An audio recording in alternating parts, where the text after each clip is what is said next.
Hello नमस्कार दोस्तों, आप लोगों का अपना यूट्यूब चैनल रोजगार 7590 में स्वागत है। आज आप लोगों को बता दें कि अप्रेंटिस छात्रों के लिए बहुत बड़ी खुशखबरी की बात है कि साथियों देखिए, रेल मंत्री जी को ज्ञापन डायरेक्ट दिया गया है, ना कि शिव गोपाल मिश्रा को या ना कि किसी डीआरएम को, ना किसी आरआरबी को, क्योंकि ये जो ज्ञापन दिया गया है सीधे और सीधे रेल मंत्री को दिया गया। अप्रेंटिस की समस्याओं को लेकर काफ़ी वहाँ पर जो आप लोगों की समस्या बनी थी, आप लोग डायरेक्ट रेल मंत्री जी को कभी ज्ञापन नहीं दे पा रहे थे, लेकिन अब की बार देखिए कुछ ऐसे लोगों ने काफ़ी अपनी प्रयास को सफल बनाया, क्योंकि देखिए वो लोग ज्ञापन भी हमको पहले भेजे थे कि सर हम लोग ये डिमांड रखने जा रहे हैं, रेल मंत्री से मुलाकात हमारी होनी है। तो देखिए उन्होंने जीएम और ओटीएस को मतलब सारी चीज़ों पे विशेष चर्चा की, लेकिन हमने कहा कि देखिए काफ़ी कैंडिडेट का ये भी कहना रहता है कि सर जीएम पावर तो संभव नहीं है, तो कम से कम ओटीएस की मांग करिए, और जो कोटा बढ़ाने की मांग है एलपी टेक्नीशियन में उसके लिए तो देखिए ज्ञापन दे दिया गया है रेल मंत्री जी को।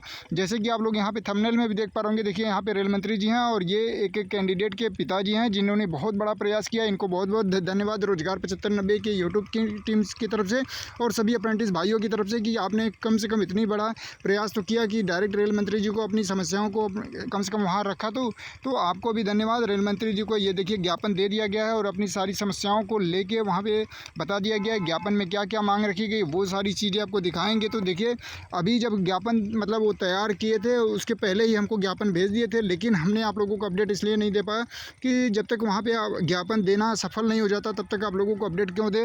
तो देखिए उस पर क्या प्रतिक्रिया रेल मंत्री जी की तरफ से मिली है वो भी चीज़ें आपको बताएंगे। तो जो भी साथी इस वीडियो को देख रहे हैं आप लोगों से बता दें कि देखिए इस वीडियो को अंत तक जरूर देखिएगा। और सबसे बड़ी चीज़ ये है कि साथियों देखिए ये जो आप लोगों की डिमांड थी वो वहाँ तक पहुँचा दी गई है, क्योंकि काफ़ी कैंडिडेट का ये कहना था कि सर जो जो हमारी समस्या है, अगर हम लोग किसी आरआरबी को या किसी रेलवे के यूनियन को अपनी समस्याओं को बताते हैं, वहाँ पे ज्ञापन देते हैं, तो वो वहीं पे रखी रह जाती है, ना कि रेल मंत्री तक पहुँचती है। लेकिन ये डायरेक्ट ज्ञापन दिया गया है। और देखिए ये टाइप कराना मतलब ये देने से पहले ये जो समस्या यहाँ पे रखी गई थी उन्होंने बताया था कि देखिए यहाँ पे सुझाव पत्र देख पा रहे होंगे और ये देखिए ज्ञापन है। तो यहाँ पे देखिए क्या मेंशन किया गया था, इसमें क्या क्या डिमांड आप लोगों की रखी गई थी वो चीज़ें आपको पढ़ के दिखा देते हैं। देखिए सेवा में माननीय रेल मंत्री महोदय विषय में देखिए आईटीआई व रेलवे में अप्रेंटिस छात्रों को ओटीएस वन टाइम सेटलमेंट करने के संबंध में यहाँ पे देखिए महोदय सविनय निवेदन है कि मैं जो बच्चे आईटीआई व रेलवे में अप्रेंटिस करे हुए हैं उनके एक बार ओटीएस के तहत नियुक्ति दी जाए, जिससे बेरोजगार अप्रेंटिस छात्रों को रोजगार प्राप्त हो सके। पूरे भारत में मेरे अनुसार रेलवे अप्रेंटिस बेरोजगार कम से कम 25,000 यहाँ पे बताए जा रहे हैं। जैसे कि आप लोगों को हमने डाटा भी कल प्रोवाइड करा था कि 20 से 21,000 अगर 2019 की वैकेंसी का निकाल दिया जाए इस तरीके से, तो मतलब इन्होंने कहा कि लगभग मान के चलिए तो 25,000 इन्होंने वहाँ पे मेंशन किया कि लगभग 25,000 देखिए यहाँ पे 25,000 से ज़्यादा नहीं हैं जिनको ओटीएस के तहत नियुक्ति दी जा सकती है, जिससे रेलवे को बहुत बड़ा लाभ होगा। रेलवे को कुशल कर्मचारी मिल जाएंगे और रेलवे की परीक्षा भी आयोजित नहीं करानी पड़ेगी, जिससे रेलवे का बहुत खर्च बचेगा। बेरोजगार अप्रेंटिस छात्रों को रोजगार भी मिल जाएगा। अगर सभी छात्रों को एक साथ समायोजित ना हो सके तो जो बच्चे पहले अप्रेंटिस कर चुके हैं उन्हें पहले नियुक्ति दी जाए और उनके बाद में अप्रेंटिस की देखिए यहाँ पे क्या क्या उन्होंने मेंशन किया था, मतलब उनके पहले नियुक्ति दी जा सके। फिर यहाँ पे बताया उन्होंने नियुक्ति दी जाए यहाँ पे देखिए सीनियरिटी के आधार पर, जिससे समय समय पर सभी अप्रेंटिस बेरोजगार को मतलब नियुक्ति की यहाँ पे डिमांड की जा रही है। और ये देखिए उन्होंने मतलब जब वहाँ पे ज्ञापन दिया गया तो पूरी कंप्यूटर से टाइप करा के अच्छे से दिया गया। ये मतलब ये जो लेटर तैयार कर रहे थे उनको देने के लिए, तब उन्होंने हमको पहले ही प्रोवाइड करा दिया था कि सर हम ये डिमांड वहाँ पर रखने वाले हैं। तो देखिए उन्होंने एक सुझाव पत्र भी दिया जिसमें यहाँ पर लिखा भी गया है, सुझाव पत्र सेवा में रेल मंत्री महोदय भारत सरकार दिल्ली। यहाँ पर देखिए विषय में रेल मंत्री अप्रेंटिस ट्रेनिंग का कोटा बढ़ाने हेतु श्रीमान अपने देखिए उपरोक्त विषय में निवेदन है कि रेलवे ग्रुप डी में अप्रेंटिस का कोटा 20% से बढ़ाकर 50% किया जाए, ताकि 30 और देखिए यहाँ पे मतलब ग्रुप डी में 50% की मांग की जा रही है और फिर यहाँ पे बाकी कोटा देखिए 30% कोटा टेक्नीशियन पद के लिए किया जाए और 20% कोटा एलपी के लिए किया जाए। इससे सभी मतलब अप्रेंटिस बेरोजगार की अप्रेंटिस का फ़ायदा मिल सके। यहाँ पे देखिए सारा चीज़ वही चीज़ मेंशन किया गया है कि कम से कम ग्रुप डी में या तो ओटीएस दे दिया जाए या तो ग्रुप डी का कोटा है उसको बढ़ा के 50% कर दिया जाए साथियों। और सबसे महत्वपूर्ण यहाँ पे एलपी टेक्नीशियन का भी जिक्र किया गया है कि कम से कम टेक्नीशियन में 30%, ग्रुप डी में एलपी में 20%, इस तरीके से मांग की गई है कि कम से कम अगर 30% मांग रख रहे हैं तो 15%, 10% जो भी मिल जाए, तो इस तरीके से इनका कहना था। और देखिए उन्होंने अपनी पूरी तस्वीर भी हमको भेजी है। देखिए ये कम से कम उनका जो प्रयास रहा है, कम से कम उन्होंने इतना बड़ा कदम तो उठाया कि जो अपनी समस्या है, क्योंकि देखिए जो रेल मंत्री हों या जो भी पदाधिकारी हों जनता की सेवा के लिए ही बने हैं, तो वो अपनी बातों को बिल्कुल रखा जा सकता है, अपनी मांगों को रखा जा सकता है, अपनी समस्याओं को। तो देखिए और भी उन्होंने क्या क्या यहाँ पे मेंशन किया, क्या क्या उन्होंने बताया है।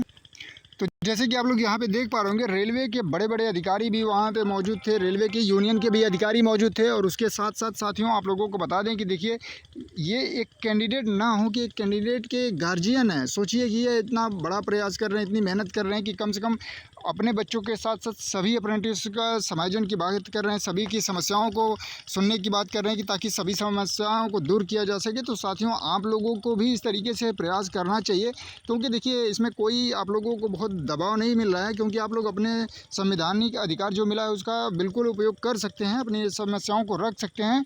तो जितने भी कैंडिडेट इस वीडियो को देख रहे हैं, हम हमारे तरफ से उनको भी ये मतलब एक छोटा सा सजेशन है कि भाई जो भी आप लोगों की समस्या होती है तो बिल्कुल आप लोग उसको ज्ञापन दीजिए, मांग करिए। बाकी क्या उचित है क्या नहीं उचित है वो रेलवे ज़रूर उस पर विचार करेगा। जब आपकी बातें भी वहाँ तक नहीं पहुँचेंगी, आपकी समस्या ही नहीं वहाँ तक पहुँचेंगी, तो फिर उस पर विचार कैसे किया जाएगा। तो इन्होंने इतना बड़ा प्रयास किया, कम से कम ज्ञापन दिया। अब देखिए उस पर क्या रिप्लाई आता है। इन सारी चीज़ों को जैसे कोई रिप्लाई आएगा तो आपको ज़रूर हम पहुँचाएँगे। तो जो भी साथी इस वीडियो को देख रहे हैं उनसे हम कहना चाहेंगे कि देखिए आप लोग इसके साथ साथ तैयारी भी करते रहिए, और जो आप लोगों के इस तरीके से प्रयास हैं, अगर मौका मिलता है तो बिल्कुल आप अपनी समस्याओं को रखिए। और ये किसी एक अप्रेंटिस की जिम्मेदारी नहीं है, ये सभी अप्रेंटिस की जिम्मेदारी है, क्योंकि नौकरी किसी एक को नहीं लेनी है, सभी को लेनी है। आपने अप्रेंटिस किया है तो रेलवे में नौकरी लेने के लिए ही अप्रेंटिस किया, 1 साल का अपना समय दिया है, 2 साल ITI में दिया है, तो ये सबकी जिम्मेदारी बन जाती है साथियों। तो देखिए इन्होंने मतलब काफ़ी प्रयास किया। देखिए इन्होंने काफ़ी तस्वीरें भी हमें भेजी थी। जब सोचिए बहुत बड़ा इंतज़ार किया कि अब आएंगे मंत्री जी और हम ज्ञापन देंगे, तो इस तरीके से उन्होंने प्रयास किया। इनको बहुत बहुत बधाई हमारे तरफ से कि आपने इतना कम से कम छात्र हित में कम से कम कदम तो उठाया। और जो भी कैंडिडेट हैं, अगर आप लोग भी इस तरीके से पहुंच सकते हैं या इस तरीके से मौका मिलता है तो ज़रूर अपनी समस्याओं को रखिए। और आप लोग इनके बारे में क्या कहना। तो देखिए इन्होंने सब मेंशन कर दिया कि अगर OTS संभव है तो OTS ही दे दिया जाए, और नहीं तो कम से कम ग्रुप डी में 50%, LP में 20%, टेक्नीशियन में 30%। इस तरीके से उन्होंने मांग रखी है कि जो भी अप्रेंटिस हैं कम से कम रेलवे को कुशल कारीगर मिल पाएंगे, जिससे रेलवे का खर्चा बचेगा, उनको एग्ज़ाम नहीं कराना पड़ेगा। इन सारी चीज़ों को भी वहाँ पर उन्होंने मैंसन किया था। तो देखिए अब इस पर क्या रिप्लाई आता है रेलवे की तरफ से या रेल मंत्री जी की तरफ से। तो जो भी पल की अपडेट अगर आपको कुछ भी आती है या इनके द्वारा हमें और भी कोई जानकारी दी जाती है तो ज़रूर आप तक पहुंचाएंगे साथियों। और ये आप लोगों को जानकारी के पर्पज़ से ही हमने वीडियो तैयार किया था कि जो भी कैंडिडेट हैं अपनी अपनी समस्याओं को लेकर परेशान थे कि कोई हमारी बात नहीं उठा रहा है, कोई हमारी आवाज़ नहीं उठा रहा है। तो देखिए आपके जो कैंडिडेट थे उनके मतलब गार्जियन हैं, उनके पिताजी हैं, उन्होंने देखिए खुद आपके सामने यहाँ पे देखिए थंबनेल में भी आप लोग देख पा रहे होंगे, साफ तस्वीर में देखिए रेल मंत्री जी को डायरेक्ट ज्ञापन दिया और उन्होंने अपनी समस्याओं को रखा है। ऐसा नहीं कि किसी पदाधिकारी को दे दिया गया है कि आप रेल मंत्री जी को पहुंचा दीजिए, ऐसा नहीं है, डायरेक्ट रेल मंत्री जी को दिया गया। और रेल मंत्री जी ने वहां पे पढ़ा भी, उस पर विचार, अब देखिए उनको क्या सही लगता है क्या गलत लगता है, उस पर विचार करके जो भी रिप्लाई होगा ज़रूर देंगे। तो बिल्कुल आप लोग इस वीडियो को ज़्यादा से ज़्यादा शेयर कर दीजिएगा, जो भी कैंडिडेट इस वीडियो को देख रहे हैं।